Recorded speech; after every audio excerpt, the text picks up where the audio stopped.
ना सुने ना। ये तो उस समय की बात थी जब तक ये ज्ञान भगवान ने प्रचार और यह जड़ी ना दी थी, तब तक कोई बेशक पुकार करें जाओ, जिसका पूर्व संस्कार नहीं है उसको कुछ नहीं मिलना, और कुछ मिलना है तो पूर्व संस्कार से ही मिलना था। अब आपको पूर्व संस्कार तो आपका सुरक्षित है ही, लेकिन आगे जो भक्ति बता दी इससे आपकी रक्षा होगी, आपकी पुकार भी सुनी जाएगी, आपके संकट भी दूर होंगे, आपका रोग भी दूर होगा, आपका मोक्ष भी होगा। ये तो नए सिरे चार्जर हो गए।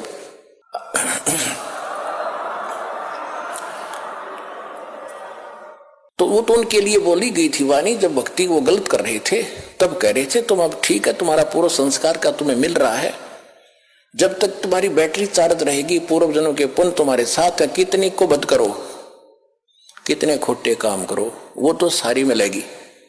लेकिन आगे फिर जब आपत्ति शुरू होगी तब रोगे भगवान को, फिर नहीं सुनेगा तुम्हारी। उनको कहा कि जैसे अब मालिक को तो पता ही था इनकी ब्रेन मैटी तो हो ही रही है, अब जो सुख में लगे हैं वो तो सुखी चल ही रहे हैं ना, तो उनको दुखाने थे, क्योंकि या तो दोनों भोगने होते, पुण्य और पाप भी। दास देख रहा है सन 1994 से नाम दे रहा है और 20 वर्ष हो गए पूरे होने को जा रहे, तो उससे लेकर आज तक जिनने नाम ले रखा है जो ठीक मर्यादा में चले हैं, कोई आपत्ति नहीं, उनको पता भी नहीं दुख की चीज हो से। और यहाँ आप देख रहे हो 90% नए आ रहे हैं जो हाहाकार मची है, हाहाकार सब क्या दुखी, कोई कैंसर है, किसी का कुछ है। हमारी आत्मा भी रोती है बैठकर, बाद में याद करते हैं परमात्मा आपके बच्चों का क्या हाल होगा, आप पर दया करोगे दाता, इनकी बुद्धि भी आप ही बदल सकते हो। ये तो रंग रखे, रंग में काल ने मेरे एजेंट छोड़ रखे कि आपका एक दास ये ज्ञान बताने वाला और लाखों करोड़ों की संख्या में इनको बहकाने वाले, आप पर दया बख्शोगे तभी यह बात शरह चढ़ेगी, हमारे जीव की बस की नहीं। क्योंकि भगवान जब दया बख्शेंगे जब आप सच्चे दिल से यो मान लोगे Kabir is God, nothing else, और कोई मदद कर भी नहीं सकता। तो ये सारा ज्ञान सुनाने का दास का उद्देश्य भी यही है कि आपको सब प्रमाण दिखा के ये सिद्ध कर दूं कि ये परमात्मा है, इसके बिना सुख कोई दे नहीं सकता, कर्म संस्कार बदल नहीं सकता। और ये अब आपको मिल गया, इसका विधि मिल गई, ये दास ने जो विधि बता दी ये भगवान मिल गया आपने। जैसे पानी प्राप्त करना है, पानी प्राप्त करने के लिए हैंडपंप लगाने की विधि बता दी, हैंडपंप सफल कर लिया तो पानी मिल गया, राम मिल गया आपको, यहीं पर राम मिल गया। और वहां सतलोक में जाओगे तो वहां तो परमात्मा है ही सब कुछ आपका, ये काल का लोक है, इसे बाहर निकाल कर आपको सुख होगा। यहाँ सुख तो ये अस्थायी है, यहाँ सुख भी दे देंगे, राजा बना दिया फिर गधा बन जाएगा। परमात्मा ऐसी गलती ना करने, आपको ऐसा नहीं देंगे। अब भगत हो गए तो अपने हिसाब से तुम्हें यहाँ से निकालने के तरीके अपनाओगा, यहाँ की जो आवश्यक सुविधा है वो अवश्य देगा, दयालु है। लेकिन आप मांगोगे बकवाद तो वो नहीं देगा, तो उसको मालूम है। जैसे अब्राहिम सुल्तान अदम कितना बड़ा राजा था, कितना सुख था, उसको मालूम था ये पुण्यात्मा पिछले पुण्य को भोग रहा है, बकवाद में लगा हुआ है। 16,000 तक ब्याह करवा लिए उस मूर्ख ने थोड़े से जीवन के में है, और फिर फूला फुरा खूब धन वो था पिछले संस्कार का, पिछले दान पुण्य कर रखे थे उसने। जब वो सम्मन वाली आत्मा थी, फिर शेर खां नाम का एक राजा बना शेरवान शहर में शेर, और फिर उसके बाद फिर उसके दान करवाया दाता ने। कभी फिर सुनाएंगे कथा, जो पुराने उनको मालूम है। उसी पुण्य से राजा बना हुआ था, उसे भोग रहा था, फिर वो गधा बनता थे। मालिक ने उस प्यारी आत्मा को उस नरक से निकाला, राजपद छुटवाया, उसके पीछे पड़ के। और जब उसने ज्ञान हुआ तब उसका समझ में आया सचमुच मैं तो गधा था, कति बेगार कर रहा था। फिर परमात्मा ने कह भी दिया था कि जा अब्राहिम, अब ज्ञान तुझे होगा तो राज कर ले। हाथ जोड़ लिए दाता, अब उस नरक में ना जा, भेजो। अब तो पता लग गया, मजदूरी कर लूंगा, लकड़ी तोड़ के बेच के गुजारा कर लूंगा दाता, तेरा आपका साथ रहे, मेरे मोक्ष चाहिए मुझे, अब कुछ नहीं चाहिए। और हम मांगे भगवान से ये दे दे, ये दे दे, वो दे, मांगने की जरूरत नहीं। आने के बाद या तो आपने मांगने की जरूरत नहीं, बालक नहीं, आप उसके बच्चे हो। आज आप उसके बच्चे होगे, बेटा बेटी होगे। जिस दिन आपने यहां नाम ले लिया, 2 प्रकार के बच्चे होते हैं, एक तो शरीर से, उसको बिंद के कहते हैं, और एक नाद के, नाद जो वचन शब्द के। तो आज आप इस दास के माध्यम से वचन के बेटा बेटी हो गए, मेरे बेटा बेटी हो गए, तो भगवान के बेटा बेटी हो, थारा दादा हो गया ना, समझो वो के दूर है। और परमात्मा कहते हैं एक लेवा एक देवा दूतम, कोई किसी का पिता नहीं पुत्रम। जैसे सुखदेव ऋषि को ज्ञान था और व्यास जी के घर उसका जन्म हुआ, उसकी पत्नी के गर्भ से 12 वर्ष में तो मां के गर्भ से बाहर आया था। अब देखो पुण्यात्माओं, ज्ञान हो गया, ज्ञान तो करा देते हैं सभी, भाई भगवान की भक्ति करो नहीं तो ये हो जाए। अब ज्ञान हो गया, समाधान नहीं तो खा का वो ज्ञान। अब सुखदेव ऋषि को गर्भ से ही पता था कि बाहर जाते ही मैं अचेत हो जाते हैं, और ब्रह्मा विष्णु महेश से निकल रहे रजोगुण ब्रह्मा सतगुण विष्णु तमोगुण शिव, ये गुण ये हमें अचेत करते हैं, फिर हम भूल जाते हैं उद्देश्य को। अब मुझे याद है कि मनुष्य जीवन केवल परमात्मा पाने के लिए मिला है, बाहर जाकर परिवार मोह में फंस जाते हैं, भगवान भूल जाते हैं। इसलिए माँ के गर्भ से निकलते ही 12 वर्ष के शरीर एकदम बाहर आते, 12 वर्ष का शरीर। पहले तगड़ी तगड़ी माताएं भी तगड़ी तगड़ी होती थी, और नाल को अपने कंधे पर डालकर उठकर चल पड़ा। वेद व्यास जी ने कहा कि बेटा 12 वर्ष इंतजार की, तेरी पुत्र होगा। ऋषियों को पता लग जाता है बेटा है कि बेटी, उनकी दिव्यदृष्टि काम करती थी। पहले ये तो कोई था ही नहीं, लड़का ना हो लड़की ना हो, कोई हो मालिक थे, ये डिस्टर्बेंस नहीं थी जो अब शुरू कर रखी है अनजानपने में। तो सुखदेव ऋषि ने कहा था कि एक लेवा एक देवा दूतम, और कोई किसी का पिता नहीं पुत्रम। ऋण संबंध जुड़ा एक ठाठा, अंत सुने सब 12 बाटा। कि पिताजी ना जाने कितनी बार तू मेरा बाप और मैं तेरा बेटा हो लिया, ना जाने कितनी बार मैं तेरा बाप और तू मेरा बेटा हो लिया। ये पूरी चिट्ठी मेरे पास है, और इब क्या गलती करूं नहीं, मैं शक्ल भी ना देखूं तेरी बाप, मेरी मोह हो जाएगा आपके अंदर। यूं कहकर पिछले संस्कार से सिद्धि से उड़कर चला गया, पिछला बैटरी चार्ज थे। अब उसको ज्ञान भी था, राजा जनक गुरु भी बना लिया, और फिर भी मोक्ष नहीं, क्योंकि राजा जनक कोई ज्ञान नहीं था कि जितना ज्ञान था बता दिया। विष्णु का पुजारी था, विष्णु लोक में वो चला गया राजा जनक, विष्णु लोक में सुखदेव चला गया। अब राजा जनक को परमात्मा उससे भी मिले थे, लेकिन जब घने ठाठ से थे, और वो समय नहीं था जो दास आपको यहां लाना चाहता है कि ये समय था मोक्ष का। अब राजा जनक जो थे पहले सतयुग में राजा अम्बरीश थे, वो विष्णु पुजारी थे, और ये दुर्वासा जैसे ऋषि तोब थे, बड़ी सिद्धि वाले थे, सब उस तरह डरते थे। अम्बरीश ऋषि ऐसे साधक थे, शील संतोष के थे, पिछले जन्म के संस्कारी थे। दुर्वासा की सिद्धि ने भी काम नहीं किया उसके ऊपर, आप पे फेल हो गया, बल्कि राजा अम्बरीश के पैर पकड़कर जान बचवाई थी उस दुर्वासा ऋषि। और वही ऋषि अगले जन्म में फिर राजा जनक हुआ, और वही राजा जनक फिर चला गया स्वर्ग में। रास्ते में काल कैसे चोरी करता है, कैसे ठगता है आपको। पुण्यात्माओं, आप एक एक प्रश्न को ध्यान से रखना, प्रत्येक में एक न्यारा न्यारा गुड़ रहस्य निकलेगा। जब राजा जनक ने अपने शासन काल में, जीवन काल में राजा था, बहुत गुणे धर्म पुण्य किए थे, बड़ी बड़ी यज्ञ की थी, 100 मन घी की, सैकड़ों की संख्या, और काफी दान किया था, गौवें दान की थी ब्राह्मण ऋषियों को। लेकिन वो मंत्र ठीक नहीं थे, जैसा किया दान धर्म वो तो मिलेगा ही मिलेगा। तो राजा जनक जब जाने लगा, विमान में बैठकर जा रहा था, काल के दूत वहां से, रास्ता था एक, वहां से ले जा रहे थे। वो काल के दूत नहीं थे उसके साथ थे विष्णु जी के गण,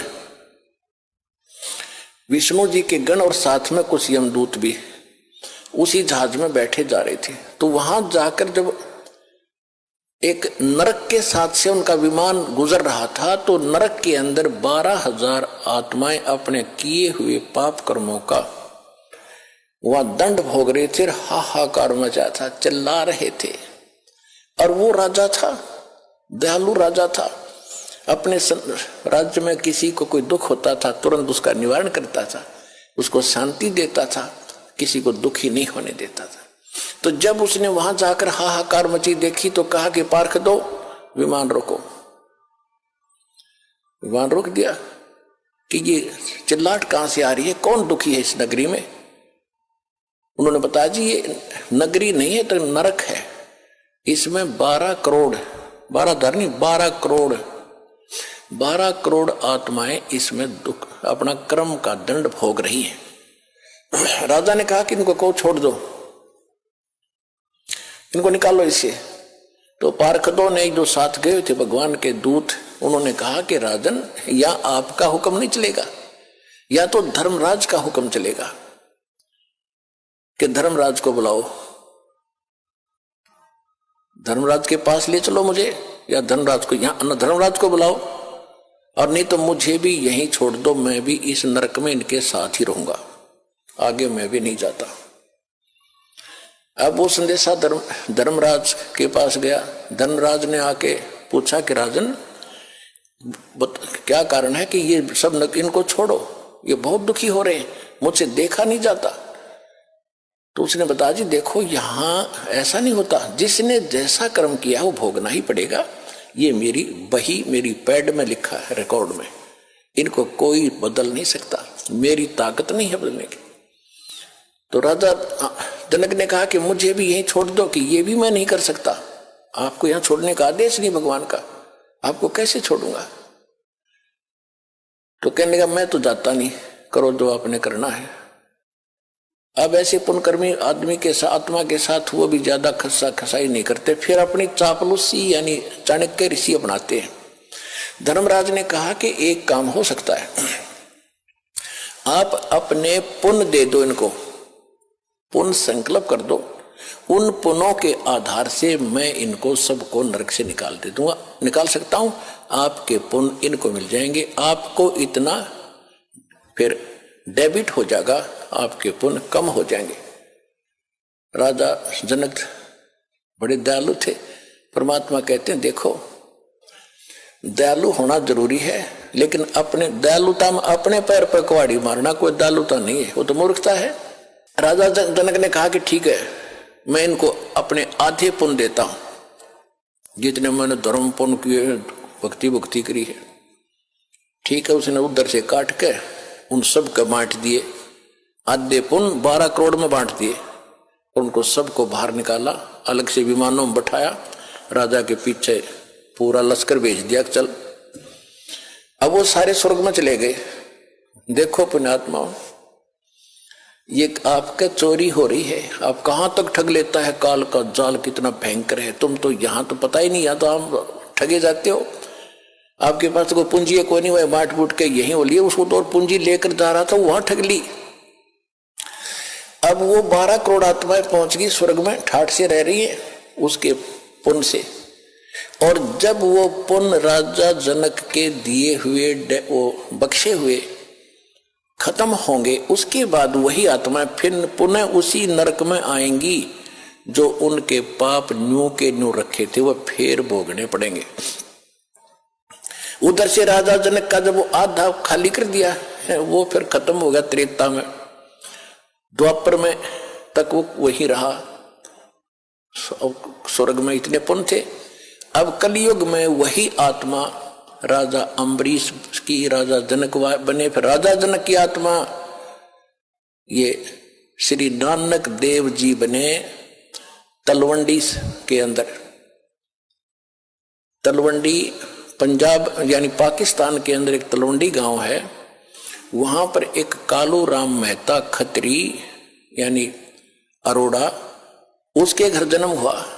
उसका पिता पटवारी था और स्वयं ये नौकरी करने लगे। फिर एक सुल्तानपुर शहर में एक राजा था, नवाब था, और वहां इसकी बहन ब्याही थी नानक साहिब जी के, जो सिख धर्म के प्रवर्तक हैं श्री गुरु नानक देव जी।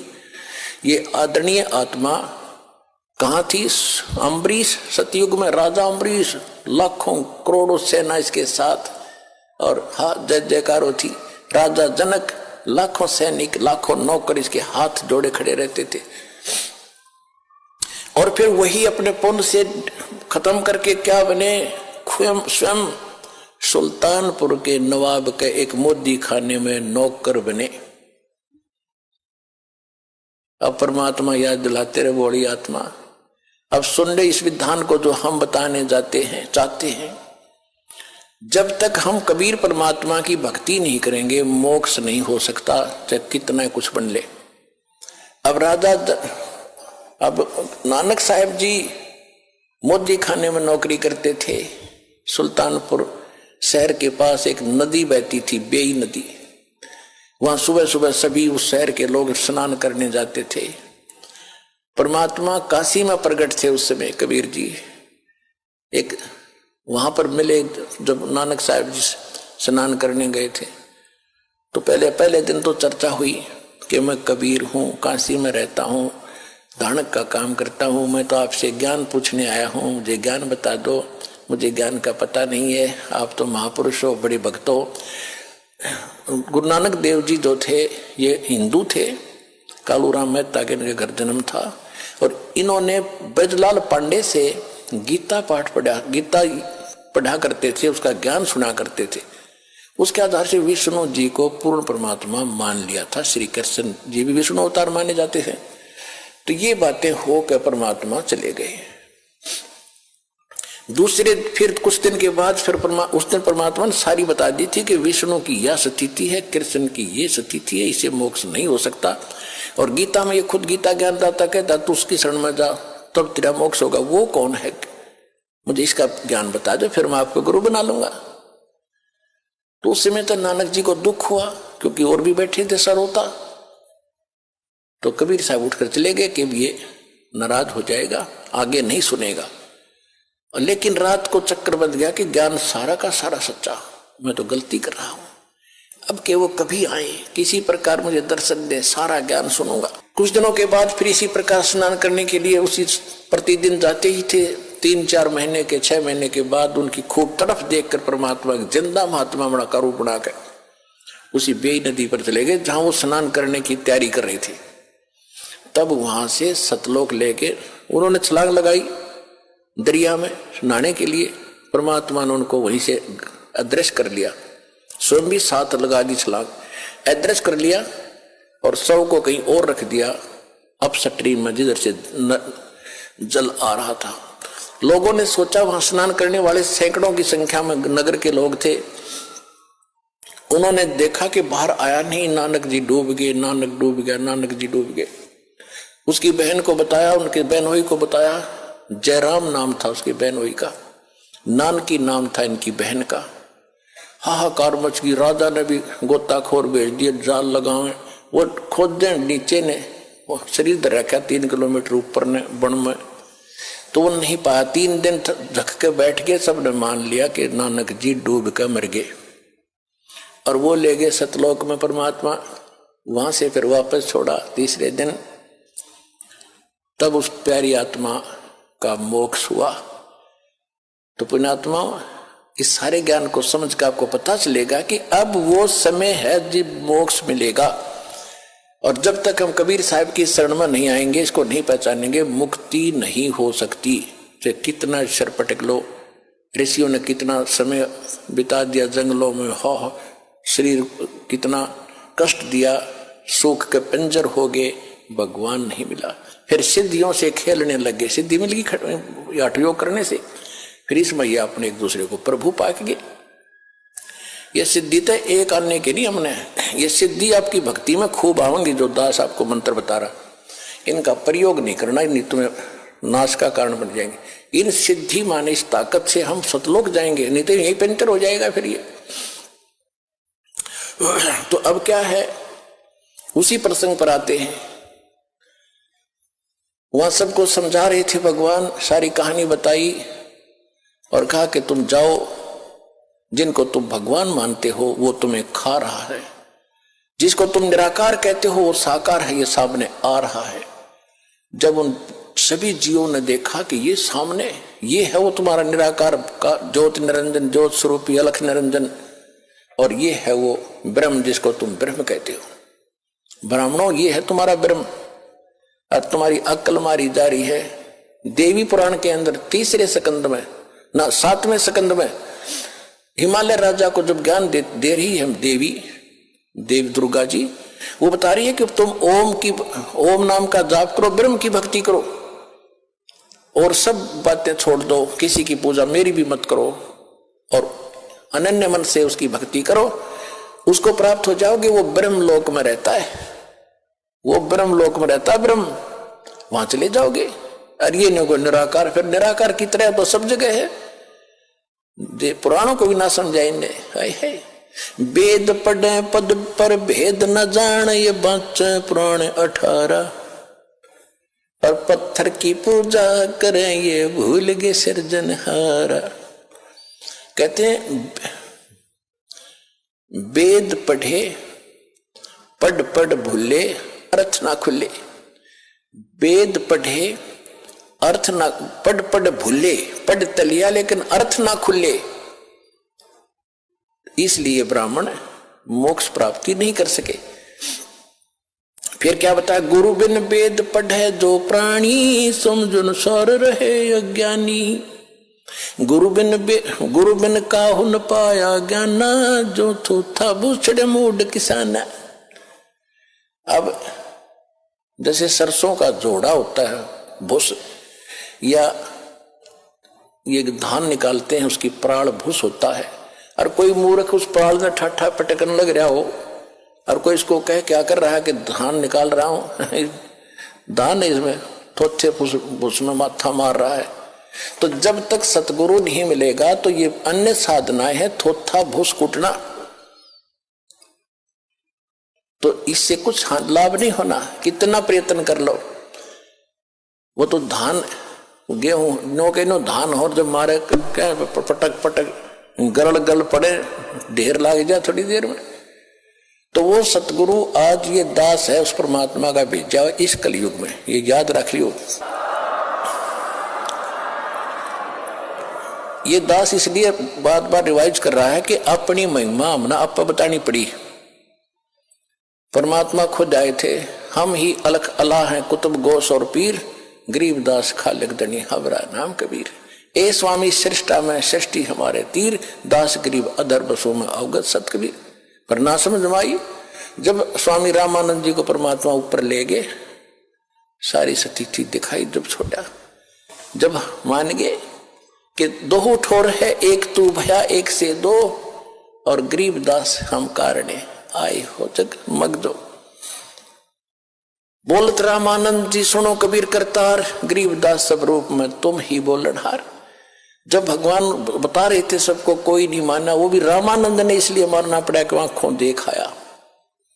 तो पुण्यात्माओं, यहां भगवान ने अपनी महिमा बतानी पड़ी, इस दास ने भी अपना बतानी पड़ी कि मैं उस कबीर का दास हूं जो सारी सृष्टि का मालिक है, और वो ज्ञान और सतगुरु आज ये दास ही है।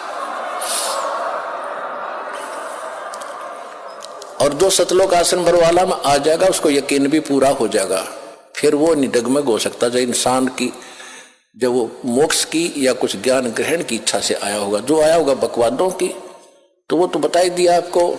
कहते हैं कोट वर्ष करो संगत संतों की, पत्थर का जल में क्या भीजे, चंदन बन में रंग ला दे एक बांस बिटम्बी ना सीजे। कहते हैं जैसे पत्थर को 20 फुट जल में डाल दो, 2 टुकड़े, और बाहर निकालो 10 वर्ष बाद, चाहे 6 घंटे बाद, और फिर उसको एक दूसरे से लगा दो, उसमें जो के तो गुण है, गुणों में परिवर्तन नहीं हुआ, चिंगारियां निकल रही है उससे। और इसी प्रकार चंदन का जो पेड़ वृक्ष होता है, आसपास के सभी नीम को, जंडी को, पीपल को, जितने भी पेड़ होते हैं अपनी महक छोड़ छोड़ कर चंदन जैसी महक वाला बना देता है, बहुमूल्य बना देता है। लेकिन एक बांस होता, बांस जिसकी लाठी बने, मच्छरदानी बने, इसका असर नहीं होता, चाहे उस चंदन के वृक्ष के साथ में उग जा, उसमें वो ग्रहण करने का गुण ही नहीं है। तो जो यहां आएंगे कुछ जिज्ञासा लेकर के, मोक्ष आधार मान करके, उनका तो लाभ होगा ही होगा। उनको तो समझ में आ ही जाएगा कि विश्व में आज कोई गुरु नहीं है, इस दास के अतिरिक्त सतगुरु भी नहीं है।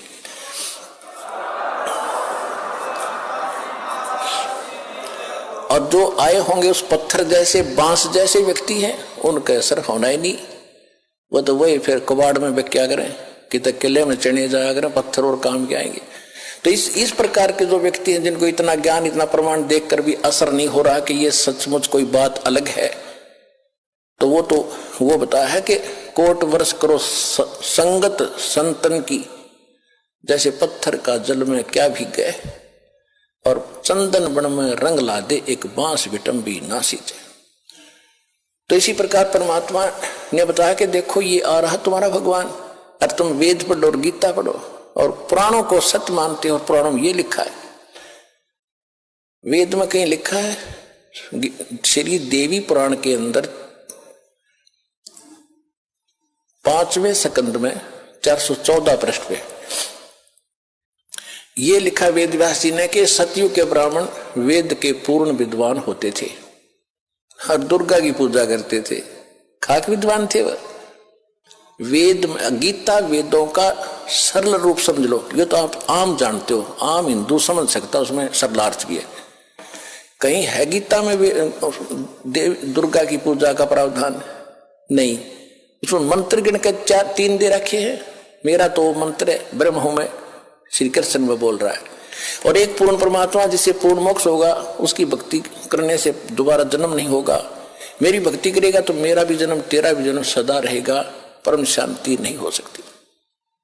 वही वेद बताते हैं। वेदों का जो का तो सारांश है, ये छोटा सूक्ष्म रूप है कई वेद इस गीता में दुर्गा की पूजा। अरण्य के वेद सतयुग के ब्राह्मण वेद के पूर्ण विद्वान होते थे और वो दुर्गा की पूजा करते थे। गांव गांव में मंदिर बनवाना उनका उद्देश्य था।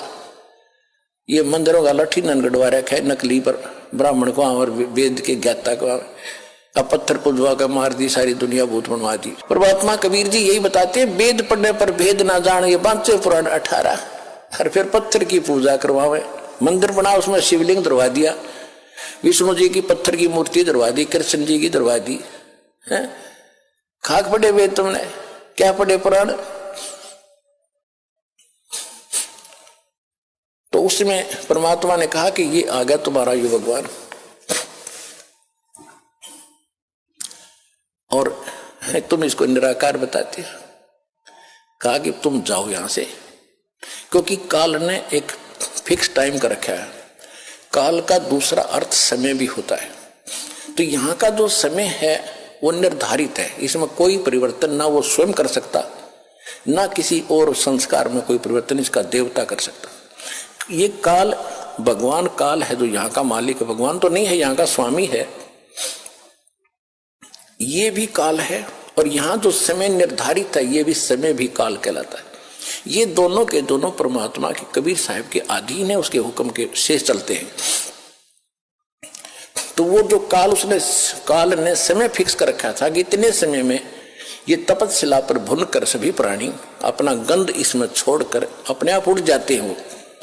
वहां से निकाल दिया, एकदम जंप आता है, जो भी खाली होता जाता है उसको ऐसे फेंक देते हैं। तो एक दिन में सारे पहुंच जाते हैं। फिर वो धर्मराज के पास लाइन लग जाती है। वहां जाकर फिर उनको संस्कार वश अलग अलग, जहां जिसका जैसा, कोई स्वर्ग में जाओ, चाहे गधा बनो, चाहे कुत्ता बनो, चाहे राजा बनो, जाओ। वो क्रम फिर शुरू हो गया। तो वो जब तक नहीं, वो चला था इसलिए कि उस समय पूरा हो गया, वो जा चुके होंगे। परमात्मा ने कहा कि वो देखो दूर से आ रहा है और तुम उसको देखो, वो है तुम्हारा भगवान, अब तुम जाओ। तब परमात्मा ने उनको वहां से भेजा। फिर वो काल ने निकट आकर देखा कि ये आदमी कौन खड़ा है, मेरे इस स्थान पर तो कोई आ ही नहीं सकता। 21वां ब्रह्मांड जो दास ने आपको बता रखा है, 21वें ब्रह्मांड में भी एक ऐसा गुप्त स्थान है जहां तपस्या है। आप सृष्टि रचना के अंदर वो मैप देखोगे, चित्र देखोगे, उनमें समझ में आएगी। जो हमें दास कई बार सत्संग में भी सुनाता है, पुस्तकों में बच्चों ने भक्तों ने लिखा हुआ है उसको। तो वहां कोई नहीं जा सकता उसके अतिरिक्त। तो वहां उसने देखा दूसरा आदमी कौन आ गया। फिर ध्यान से देखे तो जोगजीत खड़ा है। उसको ये मालूम था कि जोगजीत भाई मेरा पिता का पूरा आज्ञाकारी है, पूरा कृपा पात्र है। पिता माने सतपुरुष कबीर साहब का। और ये वैसे नहीं आया होगा, या तो कोई संदेशा लेकर आया है, मुझे कोई और सजा सुनाओगे, मेरे से कोई गलती तो रोज जाकर ही हो, या बकवास देकर रखी इसने। फिर भी हिम्मत सी करके पूछा और कहा कि क्योंकि जब इसको ने सतलोक में गलती की थी ज्योत निरंजन ने, काल ने, तो जोग जीत रूप में आकर ही परमात्मा ने उसको 21 ब्रह्मांड समेत और दुर्गा समेत, और दुर्गा के अंदर सभी आत्मा परमात्मा ने फीड कर दी थी, भर दी थी, जिन्होंने इसके साथ आने की स्वीकृति दी थी। तो इसने वहां दुर्गा के साथ बद व्यवहार करना चाहा, इसकी बेइज्जती करनी चाहिए थी, या उसके मुंह में समा गई पेट में मुख्य माध्यम से। तब परमात्मा ने आके इस काल के पेट से निकाली, और दोनों ही दंडित अपराधी हो ही रहे थे, हम भी वो दुर्गा भी काल भी। तो काल जो अपराधी बन गया कि उसने वहां गलत कर दी, ऐसे पवित्र स्थान में एक देवी लड़की के साथ बद व्यवहार करे, फिर उसको वहां से 21 ब्रह्मांड समेत भेज दिया, निकल जाए से। उस समय इसने हाथ जोड़े जोग जीत रूप में कि माफ कर दे, मेरे से गलती होगी और मुझे यहीं रख लो, पिताजी से प्रार्थना कर दो।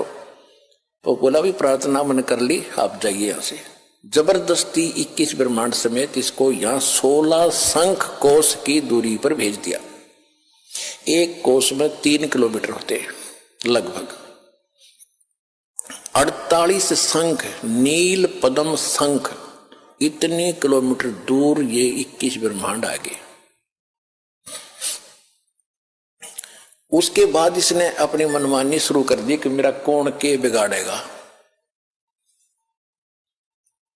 तो जब वो जोगजीत रूप में परमात्मा इसके लोक में आ गए, तो इसने वो प्रतिशोध लेना चाहा जो उसने वहां से निकाला था जोगजीत रूप में, और उस समय भगवान जोगजीत रूप में खड़े थे। तो काल ने कहा कि जोगजीत तू यहां क्यों आया, यहां क्यों आया, और पुरुष वचन हो तो मुझे सुनाओ, तुम यहां क्यों आयो, और कोई पुरुष की आज्ञा है, परमात्मा का कोई वचन है मेरे लिए, आदेश संदेश है तो मुझे सुनाओ। और कहते हैं वहां से बाहर निकाला मोही, और जोग जीत ना छोड़ू तो ही। तो मेरे लोक में किस लिए आ गया, तेरी हिम्मत कैसे पड़गी मेरी आज्ञा बिना तू यहाँ आने का। तुम वहां रहो, हम अपना यहाँ रहूंगा, तुम्हारा क्या मतलब बीच में इंटरफेरेंस करने का। जो वचन है वो बता जल्दी। डर गया वो कि कोई और संदेशा लेकर आया कि और सजाना मिल जाए तुझे, कि बोल क्या आदेश है पिताजी का, मुझे पहले वो बता, फिर मैं तुझे खूब पिटूंगा, तेरे को ऐसी पिटाई करूंगा तू याद रखेगा। तो जोगजीत रूप में भगवान ने कहा कि सुन ले परमेश्वर का पिताजी का आदेश, तूने उसकी आत्माओं के, ये तेरे भाई बहन हैं जो तेरे साथ आ गए, अरे नालायक, इनने तो तेरे ऊपर विश्वास किया, तूने इनके साथ विश्वासघात किया, इनको कंगाल कर दिया। इसने क्या जुल्म कर रखा अपने साथ, इसने ऊपर एक महास्वर्ग बना रखा ब्रह्मलोक में, और उस महास्वर्ग के अंदर इसने अलग से नकली लोक बना रखे, सतलोक, अलखलोक, अगमलोक, अकैलोक।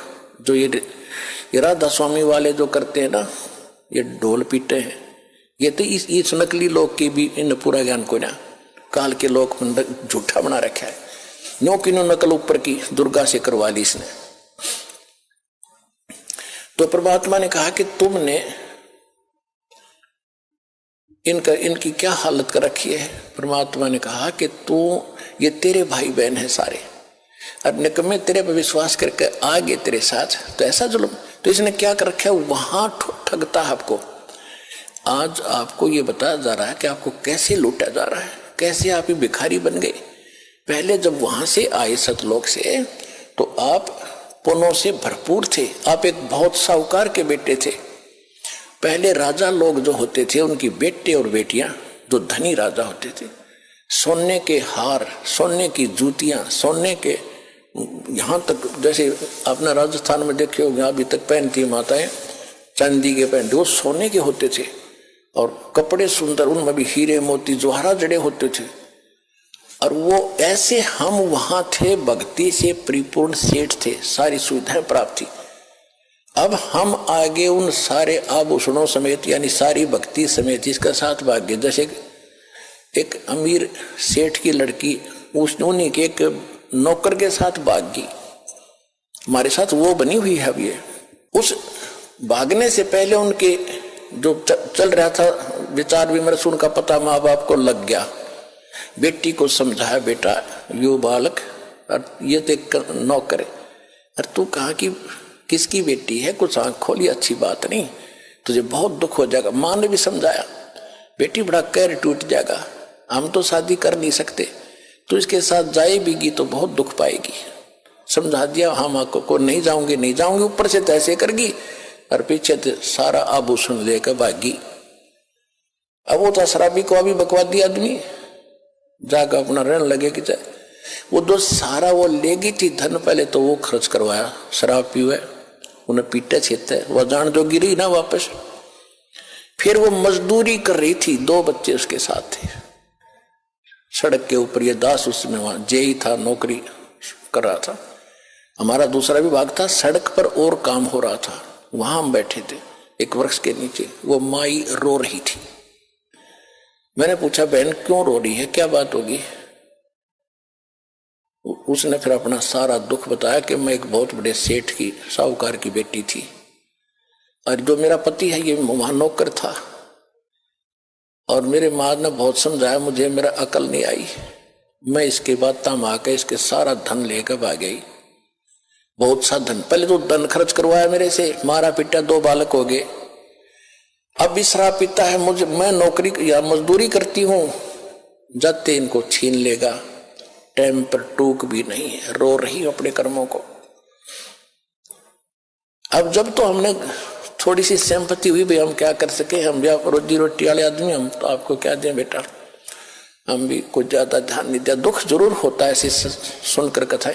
तो अब मालिक का ज्ञान होने के बाद अब पता चला हमारे साथ ऐसा बना, अब ये हमें लूट रहा है, सता रहा है, हमारी ब्रेन माटी कर रहा है, मजदूरी करो, लाओ कमा कर मैं खाऊंगा। कैसे?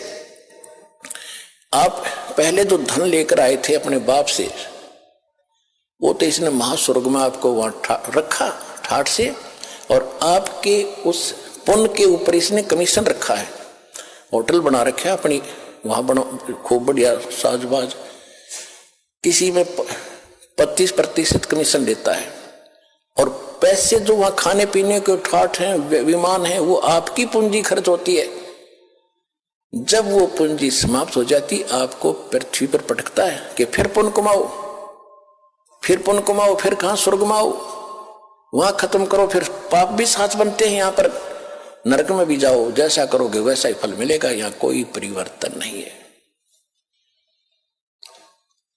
अब परमात्मा ने आके बताया, होए होए, परमात्मा ने कहा, रे जालिम, ये जुल्म कर रखा तेने, हैंड टू माउथ कर दिया कि सेठ के बेटी बेटा बेटी थे, और तेने के जुल्म कर रखा है, इनसे मजदूरी कराता है, मौज तू मार रहा है, तेरे देवता मार रहे हैं, ब्रह्मा विष्णु महेश क्या है, ये भी आप कमाई कराते हैं तुमसे, इनके लोक में गए, स्वर्ग में तुम्हारी पूंजी पुण्य की खत्म हुई, इनका कमीशन फिक्स्ड है, पैसे तुम्हारे होंगे, सब होटल खोले बैठे यहाँ पर किस कंगाल देश में, लोक में, 21 ब्रह्मांड के अंदर, फिर वहां से खत्म होते फिर जाओ नीचे, जबरदस्ती फेंक देंगे, एक दिन भी ना रखे विष्णु अपने घर में, अपने श्लोक में, तो कितना प्यारा लगता हो तुम्हें, कौन खत्म हुए, पल भाग यहां से, कौन रोक का बीमारी ने, तो तुम कहां उठोगे, उस अपने पिता के घर पर जाके, वहां फिर कोई नहीं आपको भगाएगा, सीने से लगाएगा, सारे सुख देगा, उस सतलोक चलो।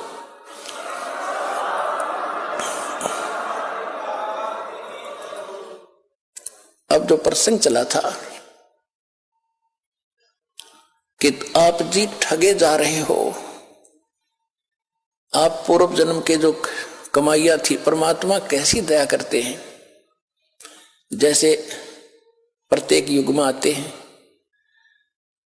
सन 1398 संवत 1455 और पूर्णमासी ज्येष्ठ मास की पूर्णमासी को भगवान ऐसे प्रकट हुए थे, कमल के फूल पर शिशु रूप धारण करके काशी बनारस में लहर तारा तालाब में, वहां से एक नीरू नीमा उनको उठाकर ले गए। मुसलमान दुल्हा निसंतान थे, वहां उनकी परवरिश हुई और कुंवारी गाय से उनकी परवरिश, दूध से उनकी परवरिश की लीला होती है, लीला ऐसी हुई। ऋग्वेद मंडल नंबर 9 सूक्त 1 मंत्र 9 में यही प्रमाण है और 8 और 9 में 2 श्लोकों में मंत्रों में। 8 में यह कहा कि परमात्मा 3 प्रकार का शरीर धारण करके आपकी केयर टेक करता है, आपको देखभाल करता है। इसी प्रकार ऋग्वेद मंडल नंबर 9 सूक्त 67 के मंत्र 26 में भी यही प्रमाण है कि हे परमात्मा आपका 3 प्रकार का शुद्ध शरीर है, उसी को धारण करके आप हमें संभालते रहते हो। तो वो बताया गया है कि वो परमात्मा 3 प्रकार की लीला करता है। एक रूप में तो सतलोक में बैठे हैं, जब वहां सिंहासन के ऊपर सिर पे मुकुट है, ऊपर एक छत्र है, बहुत बड़ा गुम्बद है, गोल गोल सुंदर सेंटर में बैठे मालिक, सफेद बहुत गजब का रोशनी है। और एक रोम माने बाल होता है, एक रोम बाल की इतनी शोभा है, इतनी चमक है जैसे करोड़ सूर्य करोड़ चंद्रमा मिला दे। और नर आकार है, मनुष्य दृश्य है। तो दूसरी स्थिति वो प्रत्येक युग में एक शिशु रूप धारण करके यहां आते हैं और सबको फिर धीरे धीरे वो प्रवेश करके बड़े होते हैं, फिर ज्ञान भी सुनाते हैं, अच्छे नागरिक की भूमिका करके भी सिखाते हैं। और ये भी रोल करते हैं कि इस गंदे लोक में घड़ा मत इकट्ठा करो, ये इकट्ठा करने के चक्कर में तुम जीवन नाश कर देते हो। आप विश्वास करो मेरे की तरह, जैसे मालिक ने करके दिखाया था, फिर मैं तुझे कितने सुख दूंगा। कबीर परमात्मा झोपड़ी में रहते थे, सुबह का आटा है तो शाम का शायद ना हो, और 18 लाख व्यक्तियों की चिट्ठी आ गई कि कबीर भंडारा करेगा झूठी।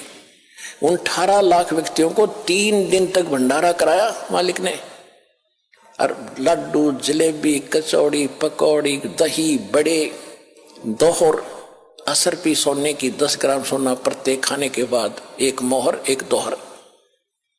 परमात्मा कहते हैं कल्पे कारण कौन है, कर पूजा निकाम, निष्काम भाव से भक्ति कर, जैसे मैं बता रहा हूं, और मन इच्छा फल दूंगा जब पड़े मेरे ते काम। अब तुम विश्वास करो मेरे पर, और मैं कहूं ऐसे करो, कोई भी आपत्ति तुम पर आओगी तुम्हें ऐसे करके दिखा दूंगा, दुनिया देखेगी। और आप जी अपनी चतुरता से कितना इकट्ठा कर लोगे और उसमें पूरा ना पट्टा आपका, तो कहते हैं साईं इतना दीजियो जा में कुटुंब समावे, हम भी भूखे ना रहे अतिथि ना भूखा जाए। इतना मांगो भगवान से, ज्यादा मत मांगो। तुम और मांगते हो तो वो फिर अपनी पूंजी व्यर्थ करते हो। आप प्रसंग तो चला था कि जैसे ही आप यहां वचन के बच्चे बन गए हमारे, अब जिस तेरे आपके घर में बेटा जन्म लेता है या बेटी भी लेती है, उसके आने से पहले मां के स्तन में दूध नहीं होता, बाहर आते दूध दिया जाता है। ये तो भगवान का रोल। अब आप अपना एक पिता का रोल समझो, मां का रोल समझो, क्या भूमिका करते हैं। बच्चों को तो पता ही नहीं, अबोध है, आके निकल गए मां के गर्भ से, पड़ गए, कोई उठाओ मरो, कोई संभालो ना संभालो, लेकिन माँ बाप के अंदर इतनी प्रेरणा, उसको नहाते हैं धुआते हैं, सीने से लगाते हैं, गर्मी सर्दी के वस्त्रों की पहले तैयारी कर देते हैं। इसको किस चीज की आवश्यकता मेरे बच्चे को मालूम नहीं मुझे क्या आवश्यकता है। बड़ा होकर बच्चा थोड़ी बहुत जिद कर लेता है, फिर भी माँ बाप को गलत चीज उसको नहीं दिलाएंगे, वही देंगे जो उसके हित में ही होगी। अब वो आपका पिता है, आज से आप उसके बच्चे बन गए। परमात्मा कहते हैं कुल खोए कुल होत है, कुल रखे कुल जाए, राम ने कुल कुल भेंट लो, सब कुल रहा समाए। कहते हैं परमात्मा कि यदि तुम इस खानदान के चक्कर में भक्ति को नहीं अपनाओगे, कबीर साहब कहते हैं कि कुल की करनी के कारण अंसा गया भिगो, और तब ये कुल के कर लेगा जब तू 4 पाया का हो। गधा बन गया, कुत्ता बनेगा, भैंस बैल बनकर धक्के खाओगा, तब ये तेरा कुल, तेरा खानदान, तेरी परंपरा तेरी क्या रक्षा करेगी। आज तुम कुल की करनी, कुल अपने खानदान में जिसमें तुम जन्मे हो उस परंपरा का निर्वाह करते करते यदि भगवान को नहीं अपनाओगे, उन परंपराओं को छोड़ के, तो ये कुल की लाज तुम्हें फिर क्या लाभ देगी जब गधे बनकर घूम रहे होगे, गधी बनकर घूम रही होगी तुम। कुल करने के कारण हंसा गया बिगो बिगो, माने नाश कर लिया इसने अपने जीवन का, और तब ये कुल के कर लेगा जब तू चार पाया का हो। फिर क्या कहते हैं, कुल राखे कुल जात है, कुल खोए कुल होत है, कुल राखे कुल जाए। कुल खोजोगे वो नकली कुल को भूल के भक्ति वाले कुल में आ जाओगे, इस खानदान में, तो उसको उसके चक्कर में तो तुम भी मरोगे और वह भी मरेंगे। तुम कहीं गधे वो कहीं गधी, सारा परिवार ऐसे व्रत हो जाएगा, तुम रहोगे ही नहीं, वो तो विगो हो गया, नष्ट हो गया। कहते कुल राखे कुल जात है, उसकी परंपरा कुल की मर्यादा में रहेगी तो तुम गए खत्म। और कुल खोए कुल हो, उस संसारिक कुल की मर्यादा को तोड़कर आप यहां आगे इस राम निकुल कुल भेंट ले और सब कुल रहा समाये। ये दास उस कुल में शरीर के 2 बेटे 2 बेटी थी, और आज भगवान के कुल में आ गया तो लाखों बेटे लाखों बेटी होगी, परिवार भी बड़ा हो गया। तो यहां परमात्मा कहते हैं राम निकुल कुल भेंट ले। भगवान वाले जो यो कुल कितने को नहीं, यहीं पर है जो हम बनाएंगे, इसे कुल को भेंट लो, उसमें शामिल हो जाओ जिसमें सब कुल रहा समाये। तो कहने का भाव यह है, जो हम प्रसंग पर आ रहे थे, अब कबीर साहब वहां धर्म, अब वो काल जब बता रहा है, परमात्मा उसको बता रहे हैं, तो उन्हें ऐसा जुल्म कर दिया इनके साथ। परमात्मा बता रहे इस काल को कि जालिम, भगवान ने भेजा है मुझे, तेरी पोल खोलूंगा, नीचे के लोक में जाऊंगा, तेरी वास्तविकता बताऊंगा, तू काल है, तू भगवान नहीं है। असली परमात्मा को तूने छुपा दिया, खुद भगवान बन बैठा। परमात्मा का आदेश है, मैं ऐसा मंत्र लेकर आया हूं, उनको नाम दूंगा, ज्ञान दूंगा और यहां से सबको पार करवाऊंगा, ये आदेश है भगवान का। तो पहले तो वो काल भयंकर हो गया।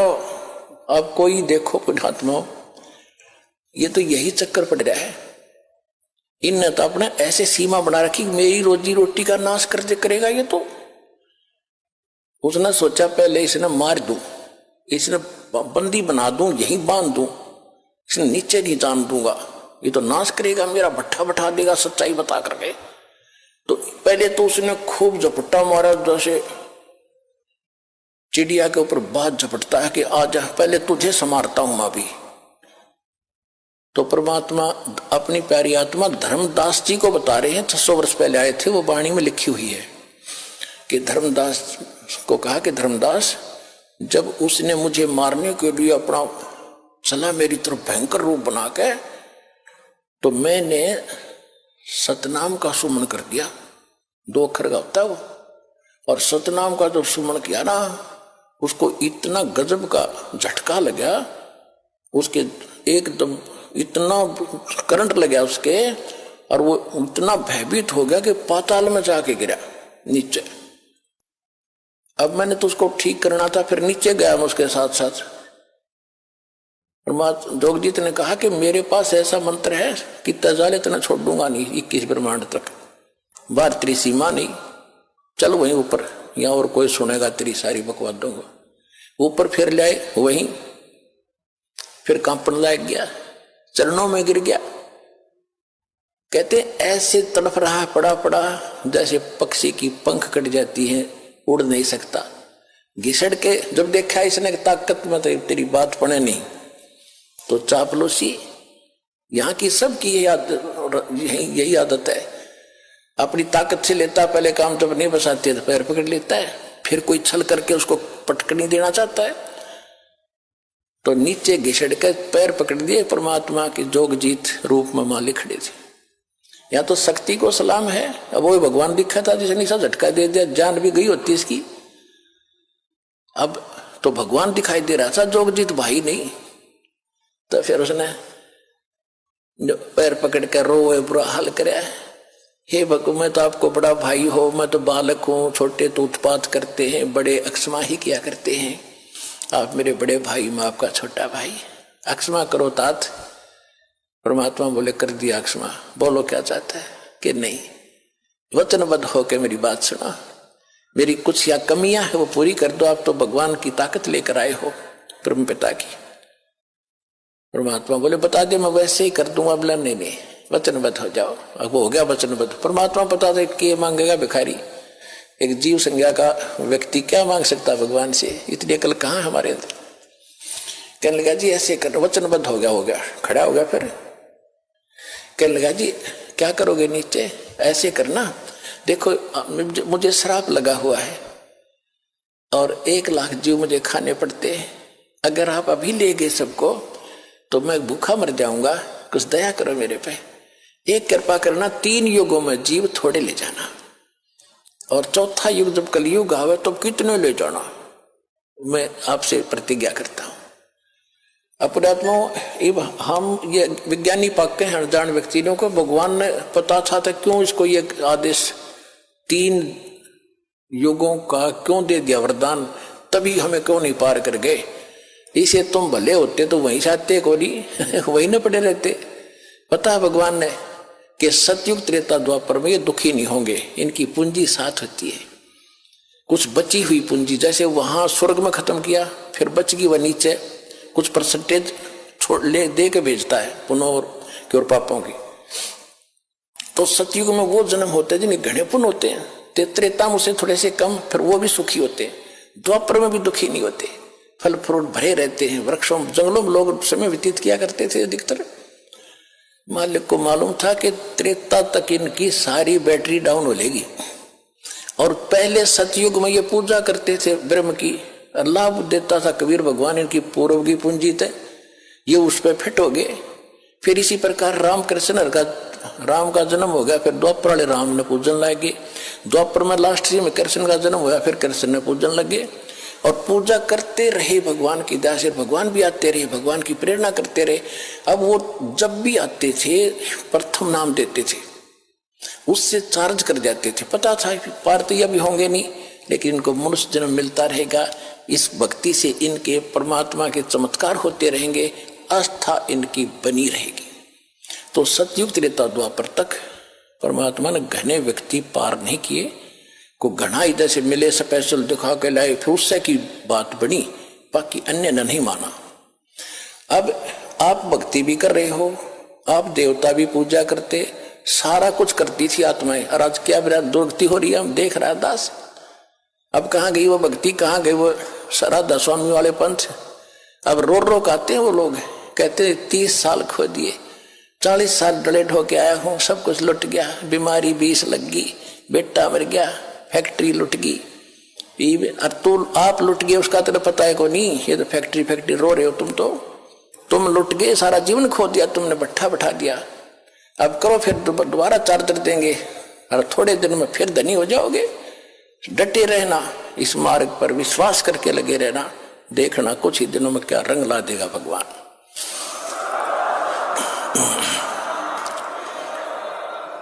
परमात्मा ने कहा चलो ठीक है, मान ली, जब तूने वचनबद्ध करा लिया, फिर क्या कहा कि एक काम और करना। परमात्मा ने कहा, हाँ, फिर उसने कहा कि सतयुग त्रेता के अंदर मेरा अंश जाएगा, मेरा पुत्र विष्णु, उसके ऊपर एक आपत्ति, उसके संस्कार में लिखा हुआ होता, उसको ये नहीं टाल सकता। उसमें लिखा था कि वो उसकी पत्नी उठेगी जंगल से, वन से, और फिर पुल की आवश्यकता पड़ेगी, वो पुल बनवाना भगवान, आपकी ताकत में वो पुल बनेगा नहीं उनसे, वो बालक है मेरे। परमात्मा बोले ठीक है। फिर द्वापर युग में उसने पता करा कि मेरा वो श्री कृष्ण जो है मेरा पुत्र जाएगा विष्णु, और वो फिर एक राजा इंद्र दमन राजा को दर्शन देकर समुद्र के किनारे एक मंदिर बनवाओगा, जगन्नाथ मंदिर नाम से।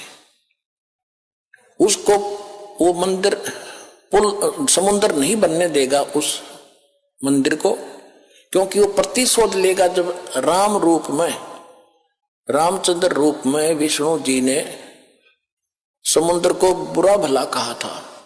कैसे कहा था कि जब पुल बनाने की आवश्यकता पड़ी, सीता जी का पता लग गया कि रावण के 9 लखे भाग में है, मान नहीं रहा है, युद्ध के करके ही ली जा सकती है। युद्ध करने के लिए सेना पार करनी थी, पुल बनाना अनिवार्य था। 3 दिन तक श्री रामचंद्र जी इतिहास में, उनकी रामायण में, समुद्र में खड़ा रहा घुटनों पानी में और याचना करता रहा कि जल्दी, हे सागर राज, मुझ पर आपत्ति आई है, मुझे रास्ता दे दो, मुझे विधि बताओ, आपके अंदर से मैं पार हूं, कुछ ऐसा तरीका दे मुझे पार होने का, पार करो मुझे। तो समुद्र नहीं मानना, टस से मच नहीं हुआ। तो उसने कहा था, लक्ष्मण मेरा अग्नि बाण लिखा निकाल, ये लातों के भूत बातों से नहीं मानती, ढीठ व्यक्ति है राम, ये ढीठ है ये देव। क्योंकि समुद्र जल अलग है, जल का देव अलग है, वो आप नहीं दे सकते, वो सूक्ष्म दृष्टि से दिखता है। तो उस राम ने कहा कि रावण के साथ रहकर इसमें अभिमान हो गया, योग भलाई नहीं चाहता, किसी का गरीब का मददगार नहीं रहा।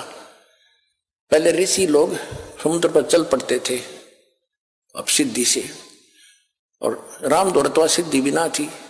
लेकिन जब नो देखा ना कि तुझे फूकेगा, तब समुद्र सामने प्रकट हुआ था विपर रूप धारण करके वो देवता।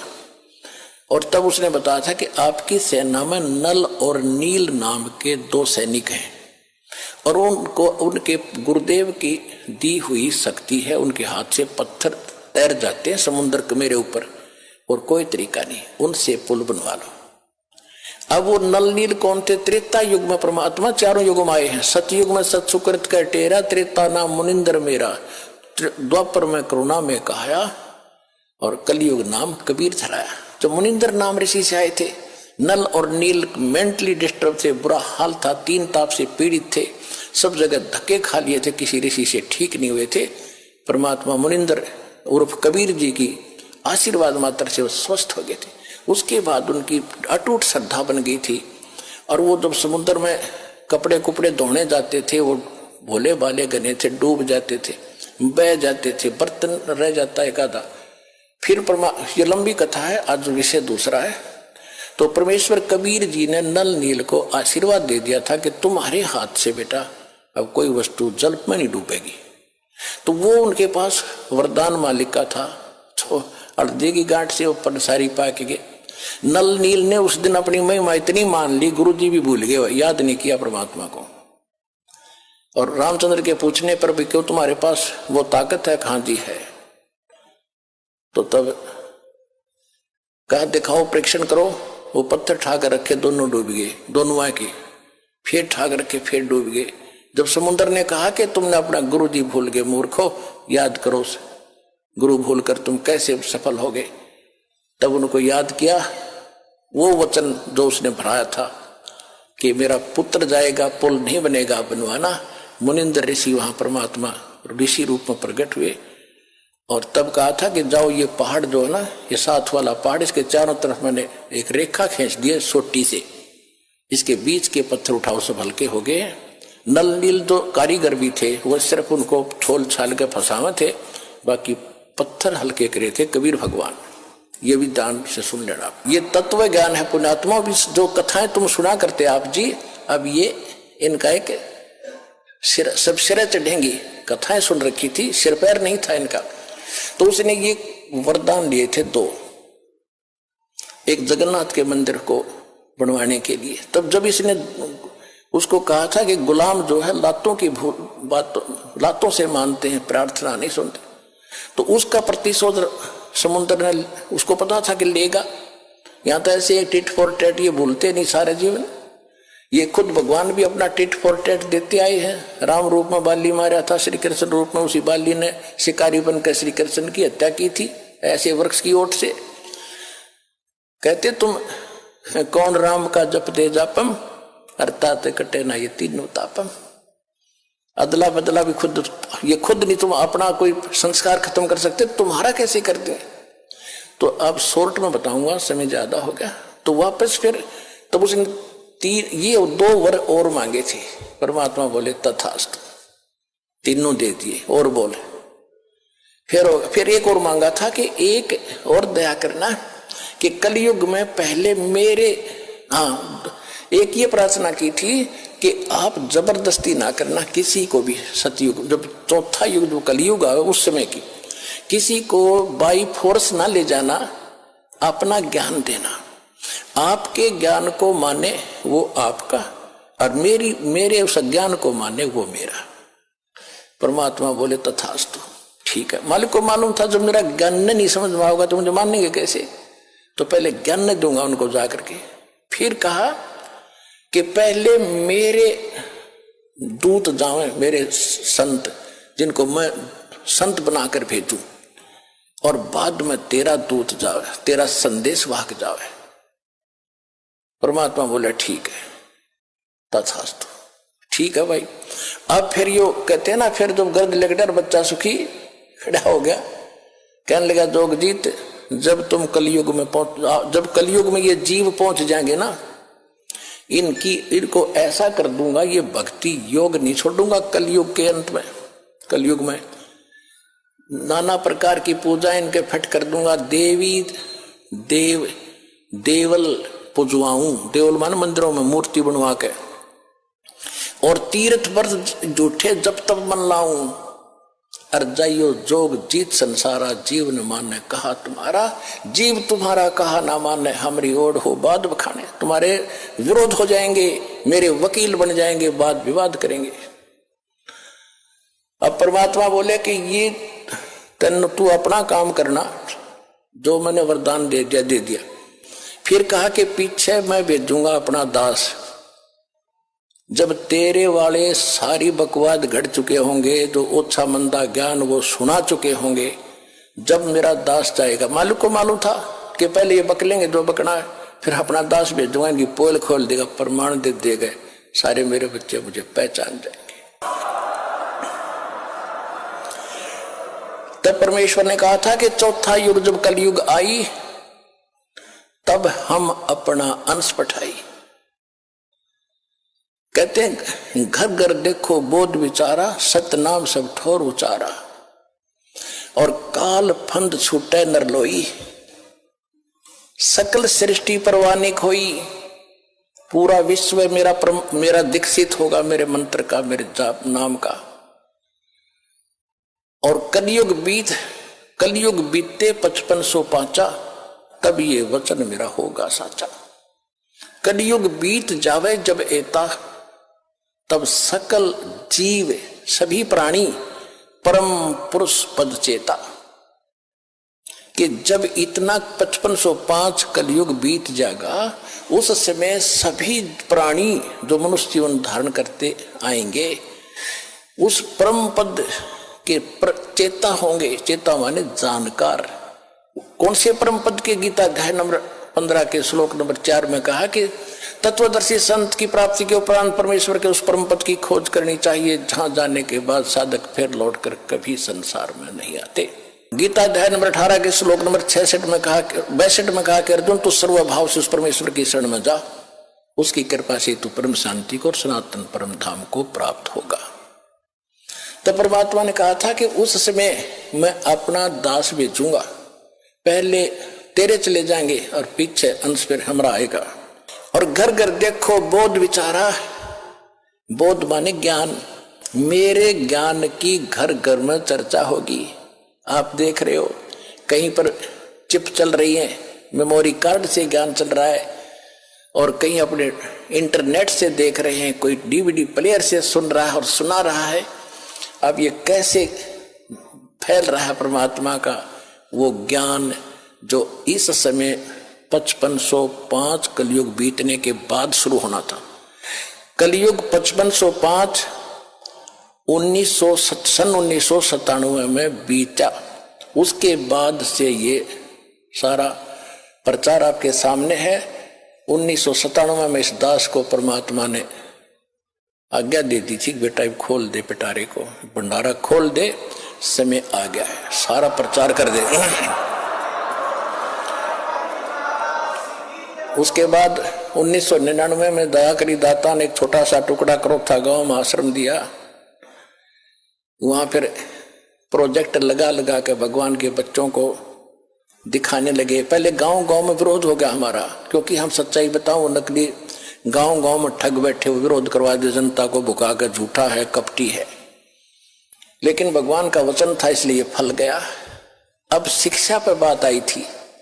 पहले हमारे पूर्वज शिक्षित नहीं थे, इसलिए भगवान को पहचाना नहीं। आज आपको शिक्षा का विष खिलाना पड़ा दाता ने कि एक बार ये शिक्षित हो जा, बुराई करेंगे ज्ञान से, फिर सेट कर लूंगा इन्हें। लेकिन जब तक ये ज्ञान नहीं समझेंगे मुझे जानेंगे कैसे? ज्ञान होगा फिर विद्या हमारे, हम अनुरूप प्रयोग करेंगे। अब हम गलत प्रयोग कर रहे हैं। तो इसलिए आपको शिक्षित किया है। इसने कैसा जुल्म कर रखा है। आप जब इस ज्ञान से परिचित होकर फिर सामान्य जीवन जीवोगे, तब पता चलेगा कौन सी आग में जल रहे थे और कैसे परमात्मा ने शीतल जल छिड़क दिया इस तत्व ज्ञान का और सत्य नाम और सार नाम का। तब तुम्हारा कल्याण होगा। सारा संसार भगवान की भक्ति करेगा। सकल सृष्टि परवानिक हुई, ये किसी डूम बाट के गीत नहीं है, धनी का वचन है कबीर भगवान का। ये सफल होगा और आपके सामने दिख भी रहा है। देखो कैसे छोटे छोटे बच्चे ये जो आपके घर आ रहे हैं, ये आम आत्माएं नहीं है, ये विशेष आत्माएं भगवान ने भेज रखी तुम्हारे घर में। इनको तो पता ही नहीं रामकृष्ण कौन होगा। ये सीधे भगवान के रंग में रंगे रंग आए होंगे, इनमें तो असमंजस हो ही नहीं सकता। और फिर इनके तो संस्कार इतने गजब के बनेंगे, भगवान हाजिर रहेगा, प्रत्येक इनकी सब दुख दूर करेगा। ये तो आप सुखी होंगे, इनकी टेंशन करने की जरूरत नहीं तुमने। लेकिन दृढ़ रहो। द्वार धनी के पड़ा रहे, धक्के धनी के खावे, 100 काल जग जोली पर द्वार छोड़ नहीं जा। हम बाटों में बट गए, कोई हिंदू बन गया, कोई सिख बन गया, कोई ईसाई बन गया, कोई मुसलमान बन गया। हम तो हम इंसान हैं, हमने इंसान ही बनना पड़ेगा दोबारा। इंसान बनने के बाद फिर देवता बनाना है। इंसान से काम नहीं चलेगा। जैसे ये डेरा सच्चा सौदा वाले तो कितनी फीत लगा ली, गुरमीत सिंह राम रहीम इंसा, एक आधा और लिख लिया कि मैं रह रहा हूं तो फिर बन जाएगा इंसान। तेरा गजब। मानुष से देवता बनाना है, इंसान से तो देवता बनाएंगे हम। हो इंसान ने बना, इंसान तो भगवान बनाए रखे थे, बीच में विकार आ गए, वो विकार भी नहीं छूट रहे तुम्हारी। तो अब यहां देखो आकर के होय। अब दास को पता चला कि जैसे तुम वहां गए थे चंडीगढ़, वहां के लोग पूछ रहे थे कि कहां से आइए, कि हरियाणा से। हरियाणा के लोग बीड़ी नहीं पी रहे, हद है भाई।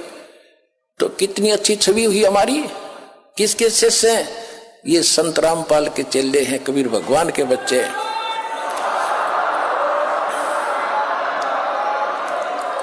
और दूसरा कह रहा है कि बीड़ी तो छोड़ तुम, ये तो बैठे कैसे है इतने लोग, तो नमस्कार दें जहां भी जाते हैं रैली वाले।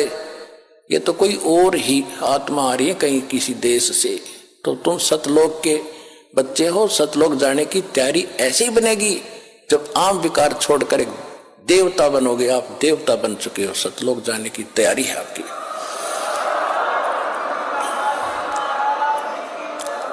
तो पुण्यात्माओं, जो दास कहे उस पर विचार करना। और कहते हैं तन मन धन सब तेरा, और तेरा तुझको अर्पण क्या लग गया मेरा। ये तो कहने की करना पड़ेगा। अब कबीर साहब कहते हैं तन मन धन सब मेरा, और मेरा मुझको देगा जब कलजा पटेगा तेरा। तो अब ऊपर से तो कह रहा जी तन मन धन सब तेरा, और जब मेरा मुझे देने का समय आता जब पीछे नटता है। अब ऐसे नहीं, जो कहा वो करके देखो। परमात्मा जो दान, जो दिहाड़ी आती थी कपड़ा और निर्बल को सताता है, उसकी आत्मा रोती है। आत्मा रोती है क्योंकि वो मुकाबला तो कर ही नहीं सकता किसी भी तरीके से। ताकतवर मीन जैसे कोई पद की ताकत है, पोस्ट की ताकत है, या वैसे अपने कोई घर कबीले में घने व्यक्ति हो जाए उनकी ताकत है, स्वयं बलशाली है। तो इस तरह का व्यक्ति गरीबों को सताता है, अपने से नीचे वालों को इतना तंग करता है कि जितना वो कर सकता है बिना ज्ञान के। तो यहां परमात्मा ने आके बताया है कि कबीर गरीब ना सताइए, जाकी मोटी हाय, और बिना श्वास की जीव से लोभ भस्म हो जाए। देखो कहते हैं गरीब को ना सताना, आपकी ये हालत हो जाएगी, क्योंकि वो तो जीवित श्वास है, आत्मा से उसका कनेक्शन है, रो रहा है, उसकी आत्मा दुखी है, तो उसको जरूर प्रतिफल मिलेगा, 2 दिन पीछे मिल जाएगा। उदाहरण दिया है कि जैसे पहले एक धौंकनी होती थी, पशु के चाम की बनाई जाती थी, और लोहार और सुनार लोग उसी का प्रयोग करते थे। उसमें ऐसे एक हैंडल सा लगा लेते थे, उसको पकड़ के ऐसे करते थे, आगे उसका एक छोटा सा सुराख होता था उस चमड़े में, और वहीं से वो हवा लेती थी और फिर ऐसे छोड़ते थे, वो हवा फूंक मारती थी अग्नि में, ऐरन में, जहां पर लोहे को गर्म किया जाता था, पिघलाया जाता था। तो परमात्मा कहते हैं कि वो बिना जीव की श्वास, यानी मरे हुए जीव पशु की खाल की श्वास ने लोह को भस्म कर दिया। और ये तो जीवित सांस है, आहे जो आए है, कहते ये गरीब ने ना सताइए, जाकी मोटी हाय, और बिना जीव की श्वास से लोह भस्म हो जाए। और तुम तो जीवित श्वास को दुखी कर रहे हो, तुम्हारा क्या हाल हो जाएगा।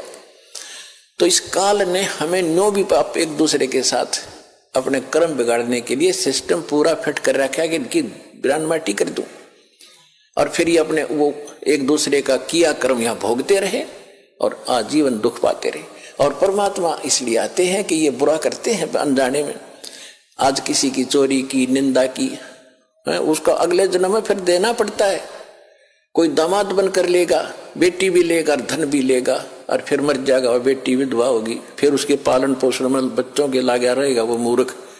तो ये तो यहाँ का की व्यवस्था है, इसको समझना पड़ेगा। और उसी को समझाने के लिए भगवान आए कि मेरे बच्चे देख कितने दुखी हो गए, इनको वहां कोई अभाव नहीं था, देख किसी अक्ल मारी गई इनकी। तो जिस माता पिता के बालक बिगड़ जाए किसी कारण से भी, उसको चैन नहीं पड़ता। जब तक उसकी पार बसाओगे, उन्होंने सोचेगा ये कभी सुधरे और वापस आ जा, और फिर मैं सीने से लगा लूं, इनको सारी संपत्ति दे दूं, मैंने क्या करना है। तो वो हमारा पिता है। हम गलत आदमी इस काल के आके फंस गए। ये गंदा आदमी है, ये कति झूठा कपटी, हर तरह से हमें मूर्ख बनाकर यहाँ पर फांस रहा है। इसको श्राप लगा 1 लाख मनुष्य शरीरधारी प्राणियों का आहार करने का।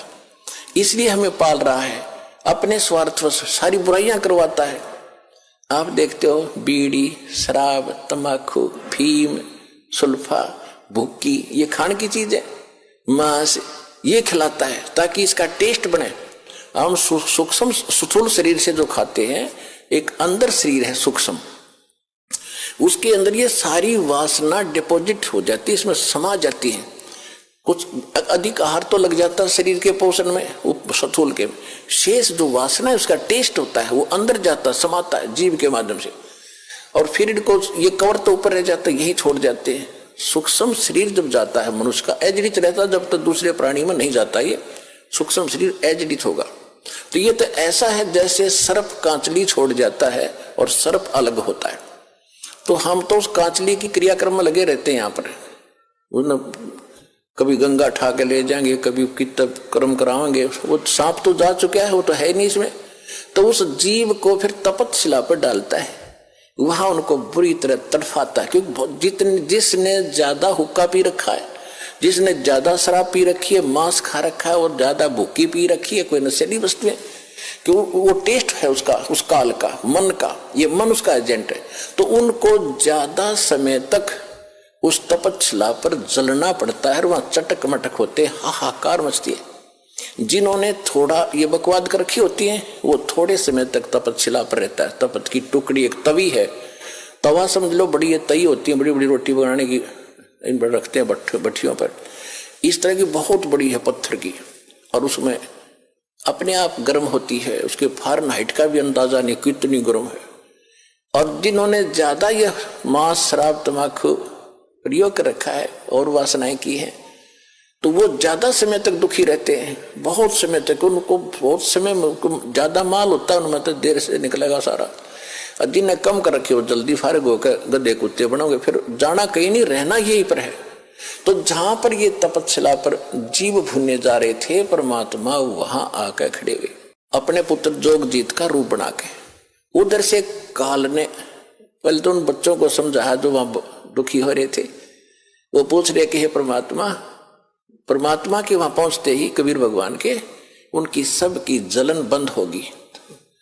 वो भट्ठी न्योकी नो जल रही है तो ये तो न्योकी नो गर्म ऐसे ही, और उनका कोई आंच नहीं। जैसे प्रहलाद भगत के आंच नहीं लगी, भगवान की कृपा से एक बिल्ली के बच्चे, एक कुम्हार ने आवा लगाया था। आवा लगाते थे मटके पकाने के लिए। कच्चे मटके में बिल्ली की आदत होती है कहीं से बच्चे उठाए कहीं रख दिए। उसने रातों रात एक मटके में बच्चे रख दिए। कुम्हार ने वक्त से आकर वो घड़ा नीचे दाब दिया, पहुंच गया जहां भी ठाठा धर दिया फटाफट जल्दी में, और अगले दिन उस दिन आग लगा दी उसमें। फिर वो बिल्ली आई घूम फिर के आहार करके, तो उसके चारों तरफ रोए, हाहाकार मचा रखा, बच्चे म्याऊ म्याऊ करे। तो कुम्हारी बड़ी दयालु थी, भक्त सी भगवान की पूर्व जन्म की, वो संस्कार देखो कैसे बिगड़ते हैं और कैसे बनते हैं। तो उस कुम्हारी को पता लग गया कि ये तो बिल्ली के बच्चे इसकी मटके में रह गए और अब हमारे वश से बाहर की बात हो गई।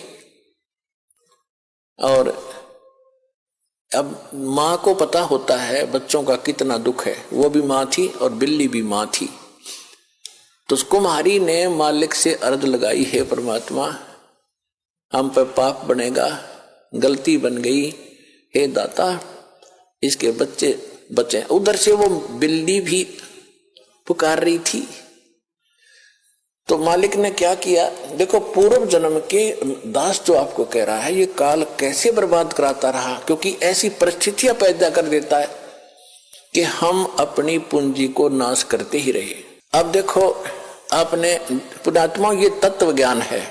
ये रामकृष्ण की स्टोरी तक कोई सुना देगा, खड़ा होगा, कितने भी सुन लियो तुम, 5-4 संस्कृत श्लोक बोल देगा, तुमने राजी कर देगा, दक्षिणा लेगा, और ये होता ही रहा अभी तक। ये तत्व ज्ञान है जिसका सब तरह का निष्कर्ष निकलेगा। अब प्रसंग चल रहा है कि तुम्हारी चोरी हो रही है, तुम यहाँ पूंजी कभी इकट्ठी करते हो, फिर चोर कैसे कैसे तुम्हें लूटते हैं ठग। अब जैसे एक टटीरी थी, महाभारत में प्रकरण आता है, ये सच कथाएं हैं। आज तो वैज्ञानिक पाक गए, इनमें ना समझ माती ना हो, बाकी सच्चाई मिटा नहीं करती किसी के ना मानने से।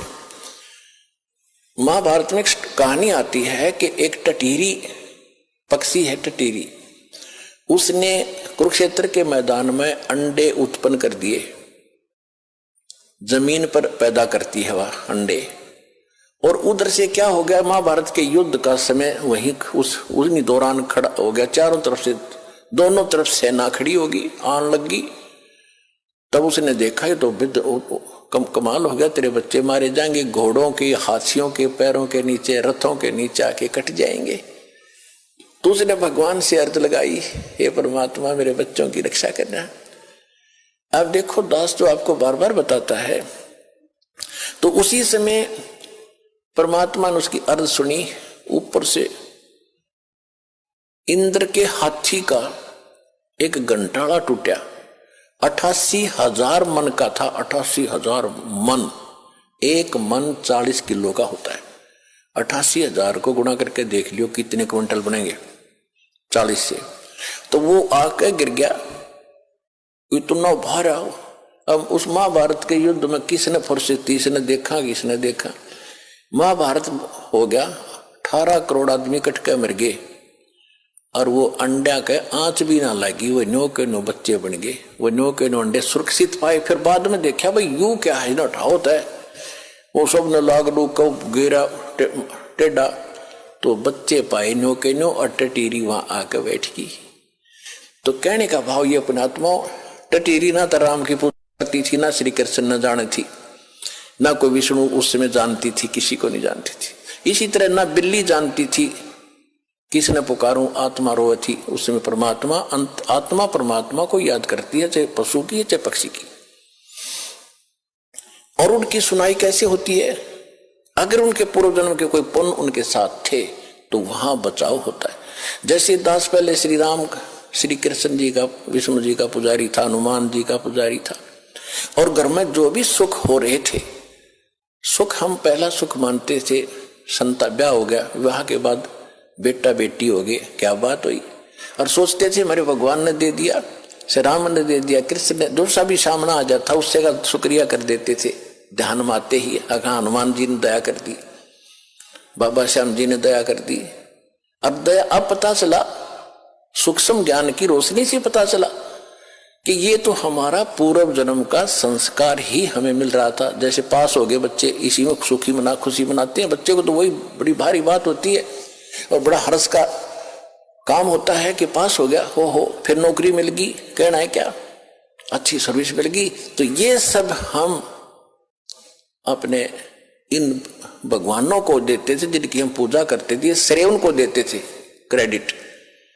अब पता चला ये तो कुछ कर ही नहीं सकते थे, वो तो कबीर परमात्मा ही पिछले जन्म के संस्कारों से ही आपकी मदद करता आ रहा था, चाहे कोई पशु है चाहे कोई पक्षी। तो इस प्रकार हमने इस ज्ञान को समझना है। पुरात्मा सत्संग के अंदर हर पहलू पर विचार प्रकाश डाला जाता है ताकि आप अच्छी तरह दृढ़ हो इस ज्ञान पर। ये एक ऐसा सामूहिक सत्संग स्थल है, ऐसा शिक्षा स्थल है जिसमें प्रथम कक्षा के बच्चे भी आते हैं, यही पढ़ाई जाती है इसको इकट्ठा ही बैठा के। और इसमें दूसरी कक्षा के यानी तो दूसरी बार हाजिरी लगवाने आए हैं, प्रथम कक्षा के तो इसमें पहला नाम प्राप्त है, दूसरी के जिनको सतनाम प्राप्त है, और फाइनल वाले भी हैं जिनको सार नाम प्राप्त है। तो सबको ही ज्ञान दिया जाता है और इस ज्ञान की रह रहकर सबको आवश्यकता होती है। सार नाम प्राप्त करके इंसान कोई खुदा नहीं बन जाता या मुक्त नहीं हो गया वो, यदि उसकी वो इस ज्ञान को आधार बनाकर अपना जीवन नहीं जीवेगा तो कभी भी फेल हो जाएगा, यहीं फिर काल का फंस जाएगा। इसी तरह कमाई तो उसकी नो की नो बच जाएगी जो कमाई कर ली, लेकिन यहीं रहेगा तो फिर उसको इसी तरह कभी ब्रह्मा बनाएगा, कभी विष्णु, कभी शिव बनाएगा, फिर देवता बनाएगा, फिर बिल्ली बनाएगा। वो पूंजी तो इस समय की होगी आपके पास और वहां आपको ठगा जाएगा। एक दूसरे को दुआ, बच्चों के लिए ही भिक्षा भीख मांग मांग कर दुआएं दे देकर। ये देखी बुढ़ा बुढ़िया, पुराने समय में बुढ़िया क्या करती थी, कोई बहू आती थी, कोई बड्डी शानी उससे के पैर दबाया करती थी बड्डी के, और वह आशीर्वाद देती थी, हे बेटी तो पुत्ता फड़ियो दूधा नहाइयो और तेरा तुम बूढ़ सुहागन हो। बूढ़ सुहागन माने बुढ़ापे तक नाम रहे तेरा पति, ये आशीर्वाद देती थी। तो वो जितनी थोड़ी बहुत पूंजी उनमें बची थी वह बहू तो दे दी, हाँ बहू फिर आगे दे देगी अपनी बहू आते ही, और अंत में कोई से पीछे कुछ पल्ला कुछ नहीं रहा। अब हम ऐसी गलती नहीं करेंगे, किसी को दुआ नहीं देना, किसी को आशीर्वाद देकर अपनी चोरी मत करवाना, ठगवाना मत। अपने बच्चों को भगवान से जोड़ दो। अब बेटा आप भी कमाई करो, तुम भी मजदूरी करो भगवान की, या आप पे सुखी रखेंगे, सारा धन इनके पास भी हो जाएगा। ऐसी गलती नहीं करना जो आपको हर पहलू पर सतर्क किया जाता है। और हमने देखा पहले तो बुढ़िया अपनी बहू अपनी सासू के पैर दबा रही, एक फार्मोटी कराती 5-2 मिनट, और वह नरिये तो आशीर्वाद दे देती बिना गिनती के। और फिर सासू बहू का हो गया झगड़ा, और फिर नौकरा तेरे भाई मरियो, तेरे भतीजे मरियो, तेरा नाश होइयो। वह बुढ़िया फिर दूसरे बैंड पकड़गी, दूसरा स्टेशन पकड़गी।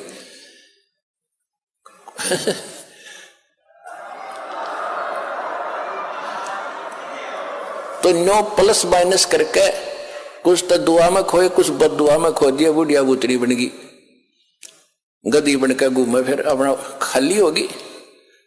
तो ये वो चोरी हो रही है,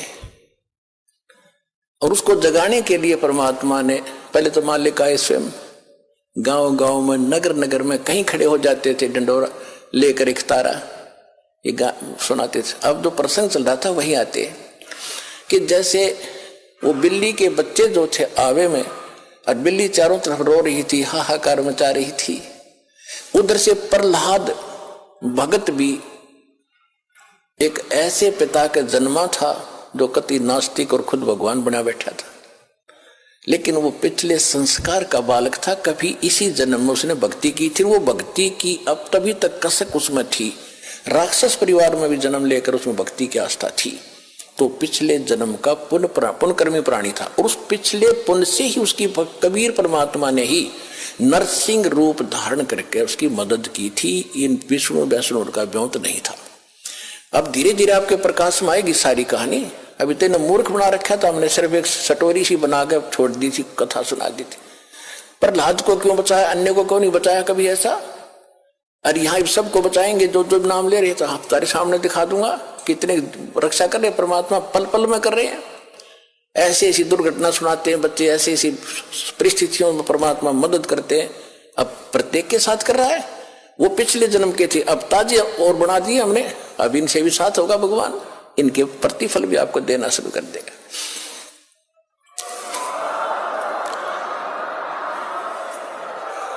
तो प्रहलाद कच्चा पक्का था।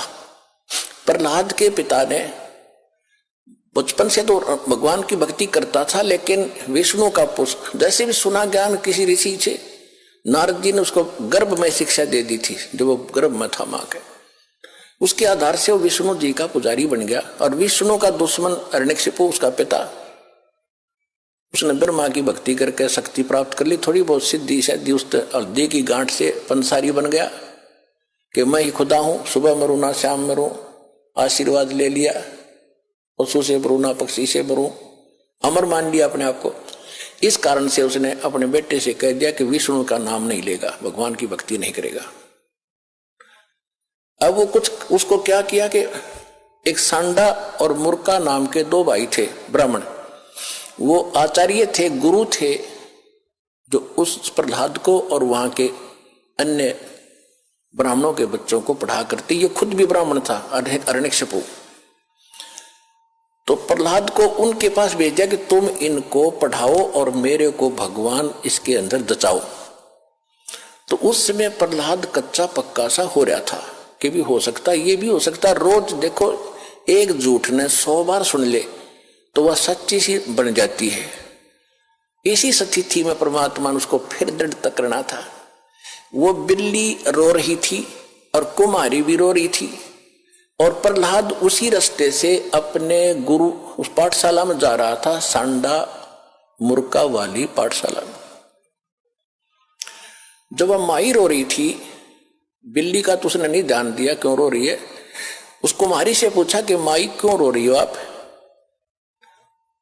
बताओ। उसको पता था राजा का लड़का है, बताऊंगी कि महाराज मेरे से गलती बन गई और इस बिल्ली के बच्चे अंधेरे में और किसी मटके में चले गए कच्चे में, अब इसमें आग भयंकर लग गई है, आग चल पड़ी है। पहले कहते हैं ये जो आवा था 1 महीने में पका करता था, और फिर क्या हुआ तो उसने बताया कि 1 महीने तक कभी को छेड़ नहीं सकता, इतनी अग्नि होती है इसमें।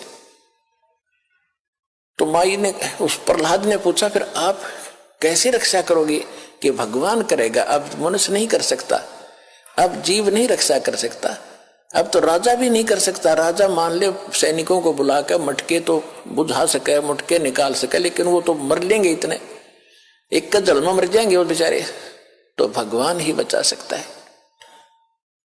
क्या माई भगवान विष्णु जिससे भी भगवान है, यानी क्या माई भगवान इतना तक ताकतवर है कि वहां भी रक्षा कर देता है? कहां बेटा। हाँ महाराज, परमात्मा इसीलिए कहते हैं।